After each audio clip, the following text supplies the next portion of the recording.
इसी स्थान पर तो महर्षि वाल्मीकि और माता की भेंट हुई थी। इसका अर्थ है कि महर्षि वाल्मीकि जी का आश्रम निकट ही है, जहां माता और लवकुश। हे प्रभु, मैं क्या करूं? इतने निकट से होकर निकल रहे हैं हम। कितने वर्ष व्यतीत हो गए माता सीता को देखे हुए। माता कैसी होंगी? बालक भी बड़े हो गए होंगे। कैसे दिखाई देते होंगे वो दोनों? महाप्रतापी प्रभु श्री राम के तेज से संपन्न माता सीता के लाडले। माता, कहीं आप भूल तो नहीं गई अपने इस पुत्र को?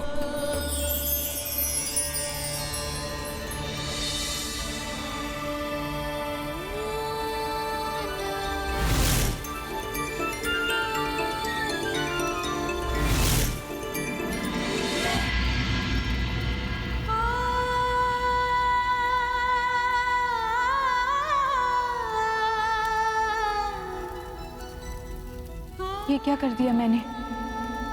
पुत्र हनुमान के विचारों में ऐसी खोई कि अधिक मात्रा में चावल पका दिया, जैसे पुत्र हनुमान ही भोजन के लिए आ रहे हो। माता, माता,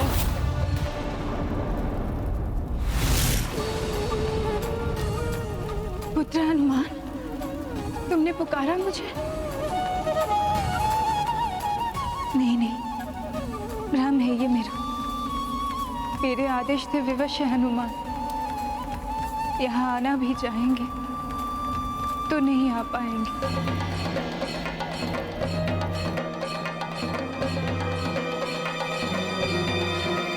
तुमने मेरा आदेश नहीं सुना हनुमान। जाओ यहाँ से और लौट कर कभी मत आना।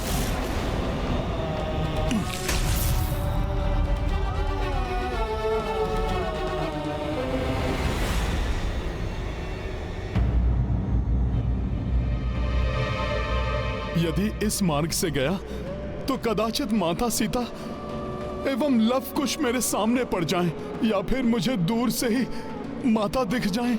नहीं, कितनी भी प्रबल इच्छा हो, किंतु माता को दिए हुए वचन को नहीं तोड़ूंगा मैं। नहीं मिलूंगा किसी से, नहीं आऊंगा किसी की दृष्टि में।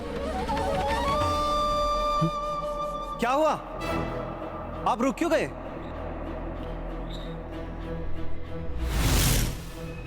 किन विचारों में खोए हैं? मैं विचार कर रहा था कि बाएं मार्ग से होकर जाएं या फिर दाएं मार्ग से। बाएं मार्ग से जाना उचित होगा। किंतु वो मार्ग सैनिकों के निकलने के लिए उचित नहीं है।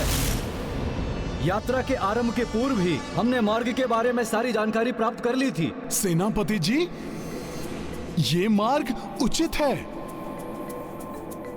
और मुझे विश्वास है कि हम किसी भी मार्ग से जाएं, प्रभु श्री राम के कार्य में कोई भी बाधा नहीं आ सकती। सेनापति जी, इस ओर से जाने पर हम शीघ्र ही गंतव्य तक पहुंच जाएंगे। किंतु हनुमान जी, उस ओर ऊंची पहाड़ी है। हमारी सेना संकट में पड़ सकती है।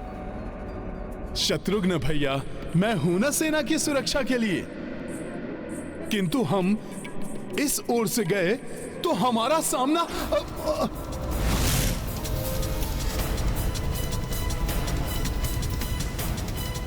आप आइए, ये मार्ग उचित है। हनुमान जी, सेना का नेतृत्व मैं कर रहा हूं, अतः आपको भी मेरा निर्णय मान्य होना चाहिए। सेना दाएं मार्ग से ही जाएगी।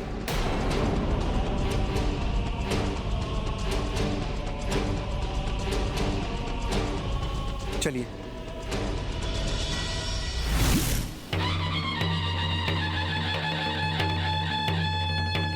ये ढोल नगाड़ों की ध्वनि कुछ परिचित से प्रतीत हो रही है।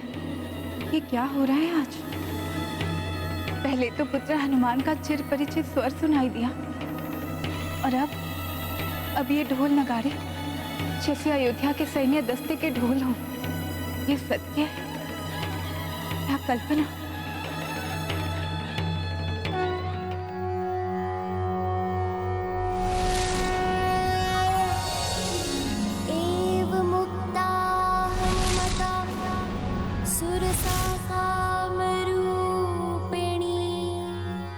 अब्रवीत्रातिवर्तेण्या कश्चिदेव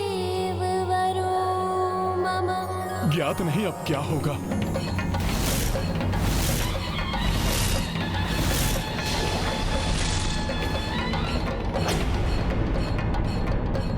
भैया कुश, अपने वन में ढोल नगाड़े कौन बजा रहा है? ढोल नगाड़े की ध्वनि से वन के जीव विचलित हो उठते हैं। यही नहीं, इन्हें इतना भी ज्ञात नहीं कि आश्रम और पाठशाला के निकट शोर उत्पन्न करने वाली ध्वनि बजाना अनुचित है। हाँ कुश, ये हमारा उत्तरदायित्व है कि इन असभ्यों को सभ्यता का पाठ हम पढ़ाएं। आओ।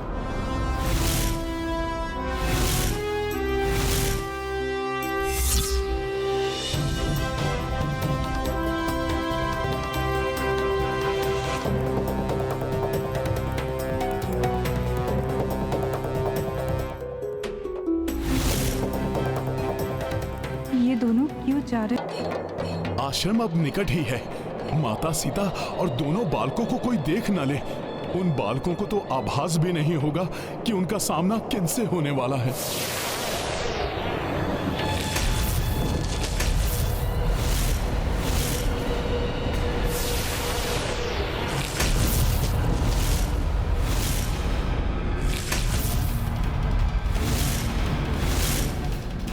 क्या इस युद्ध का सामना करने से रोकने के लिए ही आप हमें दूसरे मार्ग से ले जाने के लिए कह रहे थे? ये तीर हमारे सैनिकों को आहत नहीं कर रहे हैं। इनका लक्ष्य केवल हमारे ढोल और नगाड़े हैं। इसका क्या अर्थ हो सकता है? अर्थ तो ज्ञात नहीं, किंतु सबको सतर्क हो जाना चाहिए। आक्रमण करने वाले निकट ही कहीं हैं और उनकी दृष्टि हम पर ही है। सैनिकों, सावधान!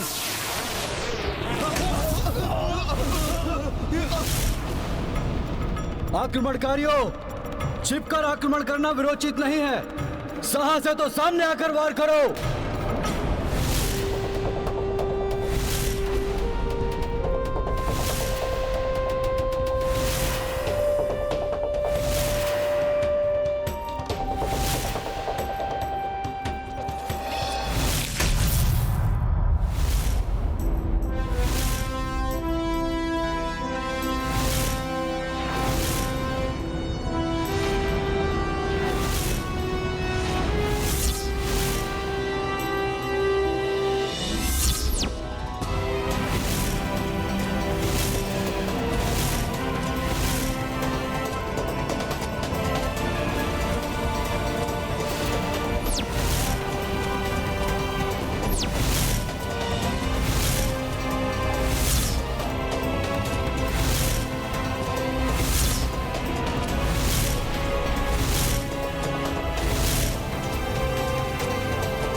ये दो तेजस्वी बालक इतनी कम आयु में ऐसा युद्ध कौशल कौन है?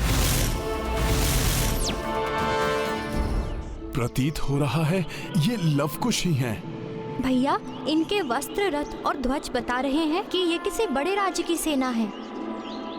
बड़े राज्य के होकर भी इन्हें इतना भी बोध नहीं कि शोर मचाने से वन की शांति भंग होती है। अबोध बालकों की भांति शोर कर रहे हैं। सावधान! सत्य वचन, हम आपको सावधान करने ही आए हैं। जहाँ जाना है जाइए, किंतु शांति से।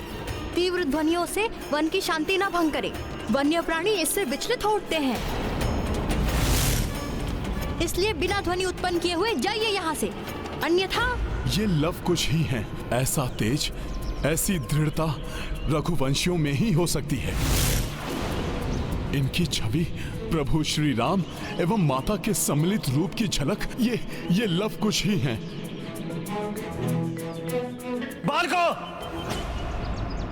इस उम्र में इतना अभिमान ठीक नहीं है।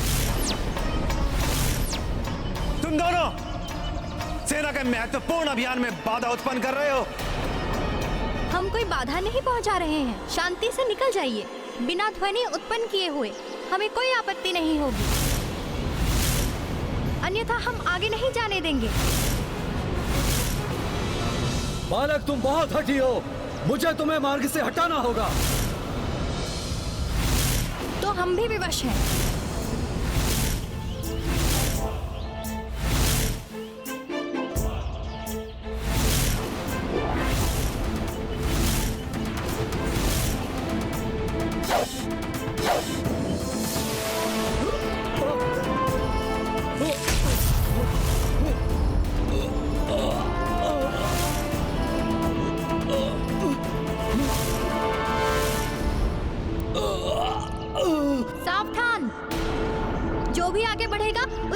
दशा होगी। बालकों, हमारा मार्ग मत रोको।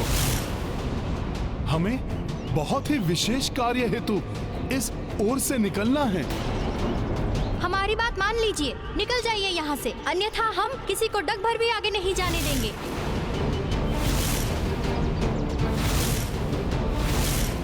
बालकों, ये उचित आचरण नहीं है, उद्दंडता है ये। हम उदंडता नहीं कर रहे हैं, आप हमारी बात मान नहीं रहे हैं, इसलिए अब आप इसे चुनौती समझिए।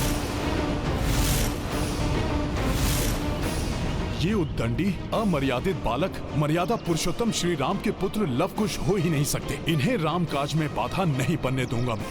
यदि ये सत्य में ही श्री राम की सेना है तो कहीं लवकुश कोई भूल ना कर बैठे और हमारा सत्य सबके सामने ना आ जाए।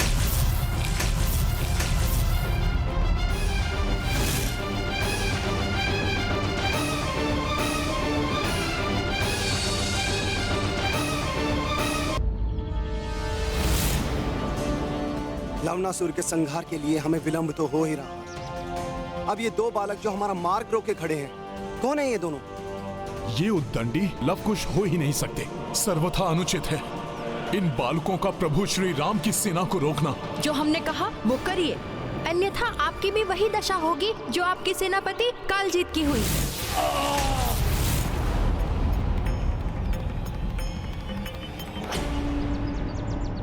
आप रुकेंगे नहीं तो हमारे बाण रोक देंगे आपको।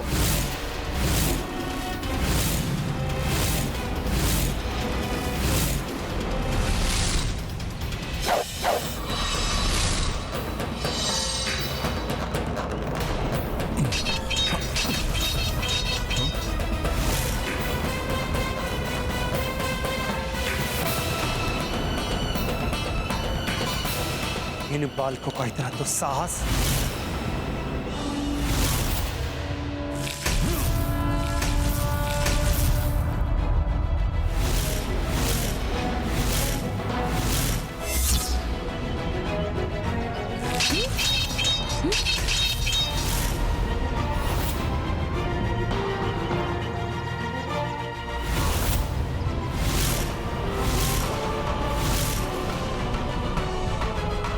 ये क्या?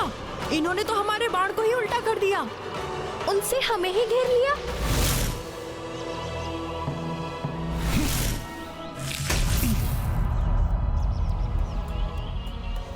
बहुत हठी हो तुम दोनों। तुम्हारे हठ को तोड़ने के लिए तुम्हें तुम्हारे माता पिता या तुम्हारे गुरु के पास ले जाना अति आवश्यक है।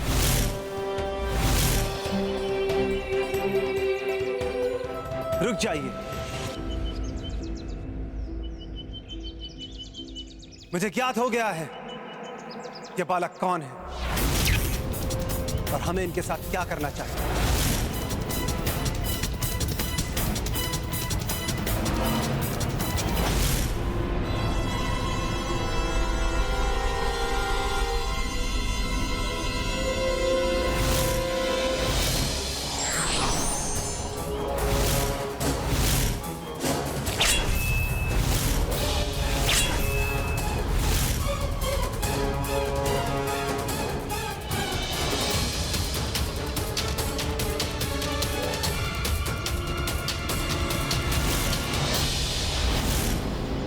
आत्मविश्वास से भरा इनका व्यक्तित्व ही इनका स्पष्ट परिचय दे रहा है।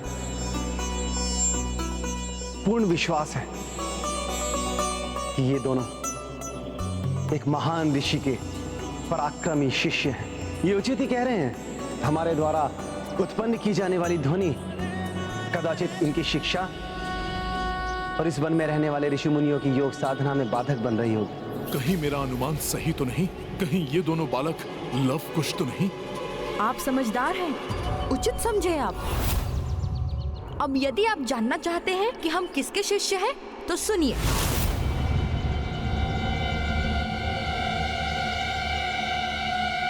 हम महर्षि वाल्मीकि जी के शिष्य हैं।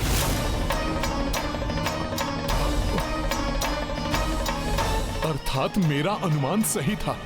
ये दोनों तो प्रभु श्री राम और माता सीता के पुत्र लवकुश हैं। अब आप अपना और इन वानर महोदय जी का भी परिचय दे दीजिए। नहीं, अब इन्हें मैं अपना परिचय नहीं दे सकता। यदि मैंने भैया शत्रुघ्न से कुछ ना कहा तो वो इन्हें बता देंगे। मुझे इसके लिए कुछ सोचना ही होगा। पुत्र, ये मथुरा के राजा हैं और हम इनके नेतृत्व में एवं अयोध्या नरेश राजा राम के एक विशेष अभियान पर निकले हैं। वही श्री राम जिनकी कथा गुरुदेव हमें कंठस्थ करा रहे हैं। हमें क्षमा कर दीजिए। हम प्रभु श्री राम के कार्य में बाधक बने। बहुत बड़ी भूल हो गई हमसे। हम दंड स्वरूप उठक बैठक करने के लिए भी प्रस्तुत हैं। अरे नहीं नहीं, इस सब की आवश्यकता नहीं है। मैं तो अति प्रसन्न हूं कि आपके गुरुदेव श्री राम की कथा आपको सुना रहे हैं। गुरुदेव ने तो संपूर्ण रामायण की रचना कर दी है, 24 सहस्त्र श्लोक की। वे राम भक्तों से मिलकर अत्यंत प्रसन्न होंगे। आप लोग आश्रम आइए ना। तुमने मेरा आदेश नहीं सुना हनुमान? जाओ यहाँ से और लौट कर कभी मत आना। नहीं, शत्रुघ्न भैया महर्षि वाल्मीकि जी के आश्रम गए तो वहां उनकी माता सीता से भेंट हो जाएगी। भैया शत्रुघ्न समझ जाएंगे ये दोनों प्रभु श्री राम के ही पुत्र हैं। ये समाचार प्रभु श्री राम तक भी पहुंच जाएगा। मुझे भैया शत्रुघ्न को आश्रम जाने से रोकना ही होगा। नहीं नहीं, जब तक राम काज अधूरा है हम अपने मार्ग से नहीं हिल सकते। आप लोग तनिक भी समय नहीं निकाल सकते? कितने महान तपस्वी और ऋषि हैं महर्षि वाल्मीकि, और उनका आश्रम भी निकट ही है। हमें सर्वप्रथम उनके पास जाकर उनका आशीर्वाद लेना चाहिए, उसके बाद ही आगे बढ़ना चाहिए। यदि हम आश्रम गए तो हमारा सत्य इन बालकों के समक्ष उजागर हो जाएगा और भैया शत्रुघ्न भी वहां माता सीता को देखकर समझ जाएंगे कि ये दोनों बालक और कोई नहीं प्रभु श्री राम के ही पुत्र हैं। बाहर क्या हुआ होगा? मेरे पुत्रों ने कुछ किया तो नहीं? गुरुदेव, गुरुदेव, देखिए हम किन्हें साथ लाए हैं।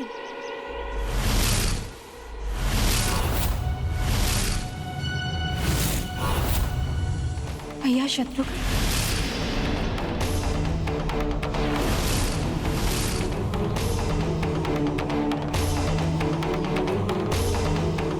कहीं हनुमान ने सब कुछ बता तो नहीं दिया? नहीं नहीं, मेरा पुत्र हनुमान अपना वचन कभी नहीं तोड़ेगा। हनुमत लांघिना आश्रम देहरी, किए स्मृत दय वचन वैदेही। किए ऋषि शत्रुघ्न अभिनंदन, द्वार पे ठिठ के केसरी नंदन। ये गाथा महाबली हनुमत की, रुचि कर लीला राम भगत की। जय जय जय रघुनंदन राम, जय जय जय महाबली हनुमान। ऋषिवर, आपके दोनों शिष्य बड़े ही विलक्षण हैं। सूर्यवंशियों जैसे गुण हैं इनमें। कैसी विडंबना है ये कि मैं इन्हें ये भी नहीं बता सकती कि ये इनके ही भ्राताश्री के पुत्र हैं। यदि प्रभु का माता से वियोग ना हुआ होता तो कदाचित रघुकुल के राजपुत्र भी ऐसे ही होते। ये तो अच्छा ही है कि भैया शत्रुघ्न को कुछ ज्ञात नहीं।